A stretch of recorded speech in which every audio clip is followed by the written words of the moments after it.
Good day, everyone. This is the group report of Group 4, which is about leadership. First, I am Erica Jepajo, and today I am going to discuss about the leader. A leader is defined as someone who acts as a guide, a directing head, and someone who leads a body of troops. So, ang leader kuno is isa ka tao nga galid sa usa ka grupo.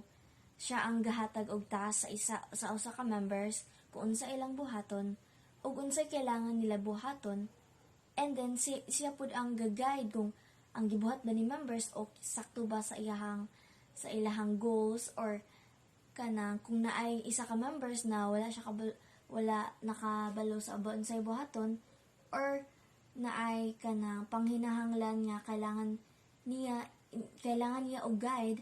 Ang leader siya ang magtudlo or maghatag o guide sa usa ka members. Bali siya ang imong sundon sa members aron kung unsa ilahang gusto, ang ilahang goals, or kung naa sila'y kailangan buhaton. Si leader ang mag-una-una per medyo siya ang mag-initiate sa plan, pero dili pa sabot nga porket si leader ang directing head, siya na permitanan ang masunod. Of course, kailangan gyapon niya og idea sa iyang members, ang mga suggestion. Si leader lang ang ga-guide kung unsa ka ang ilahang buhaton. And next is ang leadership. When you say leadership, it is about the position of a leader, the quality of a leader. Well, ang leader is isa ka tao mismo. Ang leadership naman is how the leader manage ang isa ka iyahang grupo. Ang leader is tao. Ang leadership naman is the act of leading. Kung giunsa sa leader pag lead ang iyahang group. Muna ang ilahang difference. We already know about leader, unsa na si leader, unsa na si leadership. Ang pangutana karon is unsa ano to identify ang usa ka leader nga good leader siya, and then the other leader is a bad leader. Unsa na to pag judge, di ba? It's easy for us to judge ang usa ka leader nga kana siyang leader is good leader na siya kay ingana, pero unsaon man nato ngano makaingon man tangal good leader siya. Karon si John Maxwell, he said that there are 21 indispensable qualities of a leader. When you say indispensable, it means that kailangan gyud siya kailangan ang usa ka leader kuno naa gyud aning 21 indispensable leader aron matawag siya nga kana siya nga leader is a good leader. Kanang ang meaning sa indispensable is absolutely necessary, which means kung ang usa ka leader dapat naa siya aning 21 indispensable qualities of a leader ni John Maxwell. So first qualities is character. When you say character, it means that the quality of a person's behavior. Kung unsa ka nga magkatao, kung unsa imong character, kung unsa ka mag-act, kung unsa imong behavior toward sa laing tao, kung unsa nimo pag-treat imong isig ka tao, that will define you as your character. So now that we know na unsa ang character, kailangan gyud na naakay character, good character para mahimo kang good leader is unsa man nato ang unsay way nga makuan nato atong character. First is giingon nga search for the cracks. Kung ikaw isa ka tao, mag-search ka unsa imong mga mali nimo sa unsa imong past decisions, unsa imong gipangbuhat sa laing tao, unsa imong mga nakabakay nabuhat nga kana mga makaingon ka nga dili gyud siya maayo. Kung ang kuan nimo is mag-reflect ka sa imong mga actions. Sunod is look for the patterns. Kung kani ba nimong behavior dili ra ba nimo ni kas-ani mo gibuhat, or kapila ba nimo gibuhat. Kung kadaghanan nimo gibuhat, that means dili na gyud siya maayo kay permi nimo ginabuhat. ang imong mali. Muna giingon nga look for the patterns. And next is ang face the music. Which means kung unsa imong i-accept nimo imong mga mali, hindi dili lang kay tungod na kabalo na ka unsay self nimo sa first pa lang, sunod is kabalo ka nga imo nang ginautro-utro pagbuhat na bisag mali siya dili maayo. Sa ikatulo is face the music.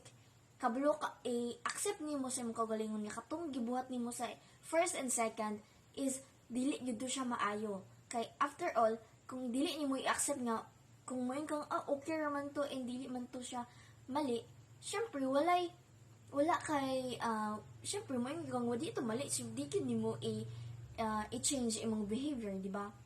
Next is ang rebuild. So kung kabalo na ka sa number 1 imong sayop nga, tapos number 2 kabalo na ka nga di imo siyang ginautro-utro pagbuhat, pagka number 3 imong gi-accept nga mali siya, pagka number 4 is i-rebuild nimo. Dili na nimo buhaton otro kay kabalo naman ka nga sayop to siya nga kuan. In that way, imong character ma-change nimo into a good character.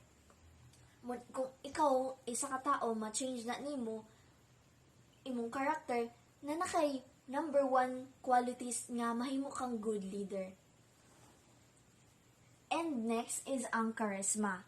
When you say charisma, it is something na force nga, invisible force nga makahatag og it's an energy nga dili nimo mahibalaan nga naa sa iyaha, pero since naa siya good charisma mo kana bitaw imong attention sa iya is kanang mo minaw gid ka aba kang bisag kung mo istorya siya sa atubangan mo minaw gid ka nga interesado kay ka sa iyaha kay tungod na sa iyahang charisma. Ang naay examples ani is si Duterte, ang mga leaders na examples sa naay charisma kasi when you say si former President Duterte, kung mag-istorya siya, dili nimo malikayan ikaw nga tao nga maminaw gid ka sa iyaha kay there is something about that person na agi siya charisma. Maingon mo nang maingon mo charisma kay dili nimo ma-explain kung unsay naada na nga tao pero kanang iyahang imong attention is makuha gid niya. Muna ang ginatawag nato nga charisma. Since we already know about charisma, there are ways para ikaw as a tao i-improve nimo ang charisma. First daw is change your focus. Kung naa kay kaistorya nga laing tao or bag-o lang nimo siya na meet, imo gid i-focus imong self sa iyaha.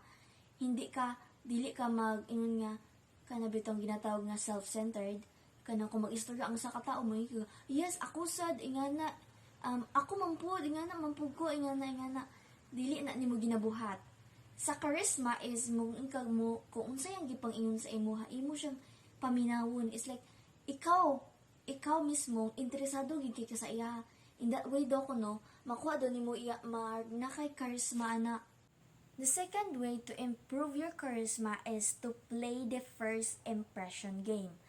So, first impression is very important yun, no? Kaya kung first pa lang nimo meet ang usa ka tawo, tas dili na siya ganahan nimo, bisag wala pa kanya na, bisag example, nagkamali ka sa ilang first impression nimo, kana nga first impression nimo is murag dili na mag-define na sa imo unsa ka nga pagkatao. Kay since first time man kanila na meet, wa man sila kablo kung unsa ka, sa first impression sila mag-base gyud. So kung unsa ilang makita sa imong first impression nga pangit, iya nang i-conclude nila na napangit ka kay sa first impression pa lang pangit ilang pagkakita sa imuha. So kung naa kay ma-meet nga usa ka tao, dapat ang first impression gyud is good permi. In that way, naa kay charisma. Ang giingon sa first impression game kuno is kung naay usa ka tao mag-meet nimo, tas na mag-share siya sa about sa iyang interest, iyang experiences, unsay mga butang na iyang gina-share, ikaw kuno as a listener dapat maminaw gid sa tarong yata gid mo yung imong attention sa iya ha, kanang parehas rin po siya sa number 1, no? Kanang dapat imong ma-memorize, dili necessary na memorize yun mo tanang details, pero at least kanang maingon gyud nga, maingon gyud sa atong tao nga nag-istorya na naminaw gyud ka sa iyang gipang ingon.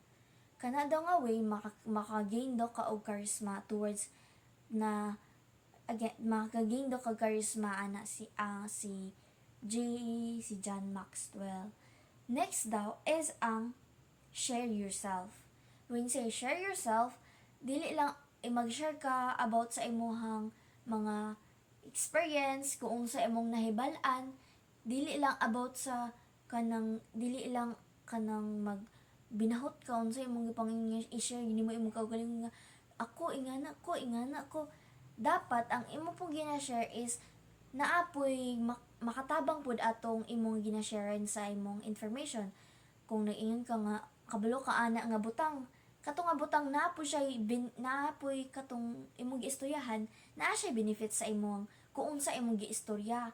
Kanang imo siyang experiences na siya makimakuha dadto nga experiences nimo, dili lang about ra gyud sa imong kaugalingon kanang ikaw ra gyud mismo kanang again sa mga kanang self-centered, ikaw ra gyud tanan.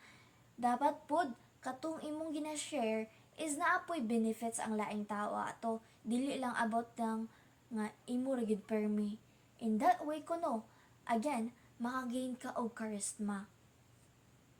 So nganong naaman si character og charisma sa 21 indispensable qualities of a leader na ginaingon ni John Maxwell?